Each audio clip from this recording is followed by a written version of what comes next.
In the psychology of success, I think momentum is the most underrated mindset. And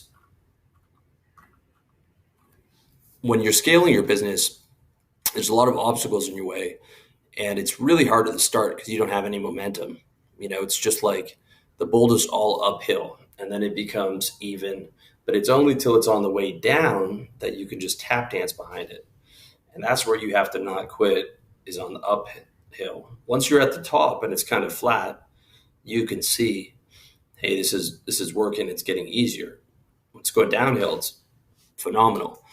But it's really in that first stage, and you want to get it up as fast as you can, because the faster you progress, the more momentum, the more speed, the more energy you're going to have, because the momentum is the lifeblood of an entrepreneur. So, how to master momentum? Number one, value momentum over money. Caveat: some money, obviously not huge sums of money, but to value momentum in your business over money. It might be tough to do if you're short on cash, but let's say you're doing six figures, right? You're not going to waste your time, looking at refunds on your credit card or some other bullshit in your business. You're just going to charge it to the game and move on. Like, if you've ever been working on a major project and just felt like the weight of the world was on your shoulders, you feel that way because you don't have momentum. And there's a good chance that you still value money over momentum. Like, I used to do technical issues for RLD and end up feeling stressed and exhausted until I just hired people. That stuff just crushed my momentum, because if it's not like a forward moving project, I'm already bored. If it's maintenance or, God forbid, backwards, it's just momentum crushing. And that'll fuck up your whole week psychologically, which means you're not moving forward and making money. That applies not just to business, but to everything. Like, if I buy a bunch of shirts and I decide I don't like them the next day, I just throw them out. I'm not wasting my afternoon going to get some refunds on some fucking t-shirts. I'm like, that was a loss. Charge it to the game. I can make that money. Like, my hourly rate is worth way more than those t-shirts are. To not waste this day and to get something done that moved me forward. And it's also just a bitch move, and it's what most people do. And it's just one of those things where, to win in the game of life, you've got to do the opposite. Same logic applies to more expensive things. For example, last year I bought a printer. I tried for like a few hours to link it to my Chromebook, to Google Print, and it wasn't happening. So I just threw it in the garbage. I just threw a printer out and bought another better one, from a better store. There was no way I was going to spend an afternoon going back to the mom and pop shop I bought it from on my way home from the gym, where they barely speak English, trying to negotiate a refund in a foreign language.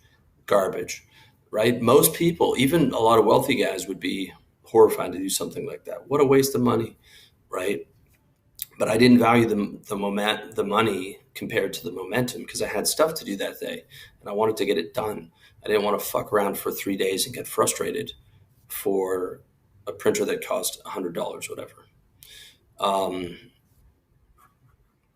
And this stuff drives even some of my, my mom or my oldest friends. It drives them crazy because they'll spend days doing research on buying decisions and all these different things, where I'll just spend money and shoot first and ask questions later and throw it out. But I've seen that principle in most successful guys that I know are very aggressive about momentum and will do shit like that.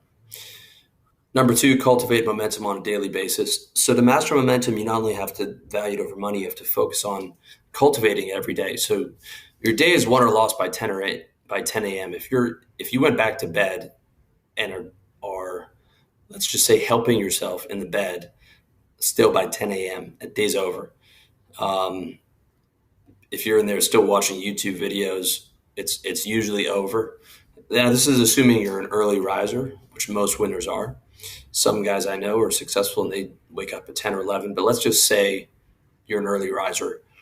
If if you haven't started ticking things off by 10 a.m., it's very rare you're able to recover that day. Very rare. You have to do a lot to make it up, and you're fighting against the grain. Um, and that day is usually more just like, let me get through this day and make it a neutral day. Make it up for the backwards momentum, but it's not going to be a win. Um, One of my favorite feelings in the world is see all my tasks complete for that day. And that's what I wake up with. Like, people ask me, what's my morning routine? It's like getting my tasks done as quick as possible, looking through all the stuff in my tick, my organizational system, which I have a course set on, and just getting it done as fast as humanly possible. Um, so that I have the rest of the day to do what I want. Um, but that momentum every day at the start of the day with speed, and days won or lost by 10 a.m. Number three, avoid the sunk cost fallacies. So this is similar to the example I said with, throwing shirts out. Sunk cost fallacy means it's a financial term that loosely translates into spending good money on a bad investment. And it's part of our psychology to value like losses over gains. We don't want to take a loss, which makes the average guy such a bad trader. Um, but holding on to a bad decision in business because you've invested a lot of time and money into it not only crushes your momentum, but it ends up costing even more time and money in the future. So the sooner you take your losses, the better. And the amount of time and money you put into something in the past means nothing in the present.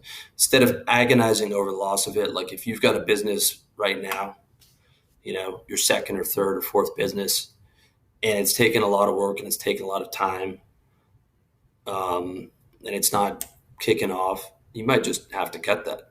Just get rid of it and be like, mistake, charge it to the game. And the sooner you cut those losses, and you're not caught up about the value or like, oh, I put all this, it's irrelevant, the shit in the past, irrelevant. Um, and it's a really great way to kill your momentum is to hang on to those bad decisions instead of cutting them loose and getting re-energized.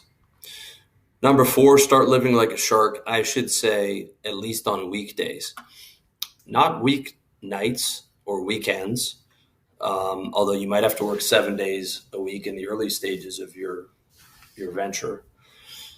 But during the weekday is like living like a shark in the sense of a shark needs to keep moving or it's dying. And you as an entrepreneur always need to be on the hunt for your next meal if you're serious about success, and start living like a shark by always moving forward and looking for your next win. And success about executing. So if you don't stay hungry, keep moving forward in business, your competitors are going to come and take what's yours. Maybe not today or tomorrow or even next year, but eventually they're going to come and, take that money off your table. Because there's no such thing as neutral. You're either going forwards or you're going backwards. Gravity is a flat line. Gravity always brings a flat line down. Like life only appears to be neutral for brief periods of time. It's just so subtle that you won't be able to see that you were moving backwards when you thought you were neutral until 6 months later. And it might sound uncomfortable or extreme at first to picture living life as a shark, but when you embrace the mentality, you learn to love it. You can't picture living any other way. And I'm not saying to do this all the time. It's sort of like, from your 9 to 5, Monday to Friday, whatever your weekday is, you're going hard like a shark. Where's the money? Where's the money? Where's the money? And then you can relax after that, and you can relax on the weekends, assuming you're taking the weekends off. And you can relax at night being like the sky didn't fall in, but you've got to have that mentality during the day to succeed, but also to keep the momentum going, because daily momentum and constant forward motion is the lifeblood of success. When you embrace that shark mentality, you can't go back to living like a normal person because you learn to live to get things done. You can rest when you're dead after your mission's complete, but to feel that rush of getting closer to your goals, to have all that momentum behind you, that momentum is addictive. And all my clients that I've dealt with in the past who are struggling at various stages of their business were in a state of very low momentum and very low speed. when you are executing with momentum and speed each day, that is the lifeblood. That is the energy force of your success. And that's what I mean by living like a shark. You're like, what else needs to get done? What else needs to get done to move forward? What else needs to get done? You hire people to do the maintenance work. You hire people to do the backwards work so that you can be out there like a shark thinking about where's our next money coming from? How do we get more money in here? How do we move forward? Number 5, respect burnouts. This might sound contradictory to point number 4 of having a shark mentality, but it's not. The shark's just a useful frame. It's empowering, but in reality, it's a mental map for being able to consistently reinforce positive behavior every day. But the map is not the territory. Being able to use mental maps is useful to achieving your goals, but at the end of the day, you're still human. And when you push too hard for too long, you'll burn out. And burning out is not fun. And you'll know when you're burnt out when you've been struggling to get out of bed for the past 2 months. More than that, burnout is a sign of doing what you hate for too long. It's resistance to your current reality, which is a warning sign that you need to delegate, automate, or get rid of certain tasks in whatever game it is that you're playing, usually the business game. Burnout is definitely something you want to avoid when it comes to mastering momentum. And ideally, you want to recognize burnout before it happens, which is what most guys don't do. They wait till they burn out before they hire somebody. And either take your foot off the gas pedal, take a vacation, or get people in there to delegate, automate, and outsource your workload to. Okay. But you need to know the difference between burnout and laziness. Burnout is what happens after you've been pushing for years. Let me say this again, years, not months, years. Laziness is when you've been at a new business for 2 weeks and you're dragging your feet about all the things you have to do. Burnout is years. It's similar to CPTSD, if not like a 4-year period. And you've been doing too much for too long, which is why it's okay to work 7 days a week in the initial stages of your business, but you have to pull that back, and you have to pull back some off hours at night as well, some non-working time to avoid the burnout. Because if you wait too long, you wait till you're in burnout, it crushes your momentum. You can barely get anything done. Your execution's on a 1 out of 10. Now your business is in trouble. Now your mental health's in trouble. Now your personal health's in trouble. And you want to avoid that. So respect burnout and get rid of it in advance by those strategies that I was telling you about.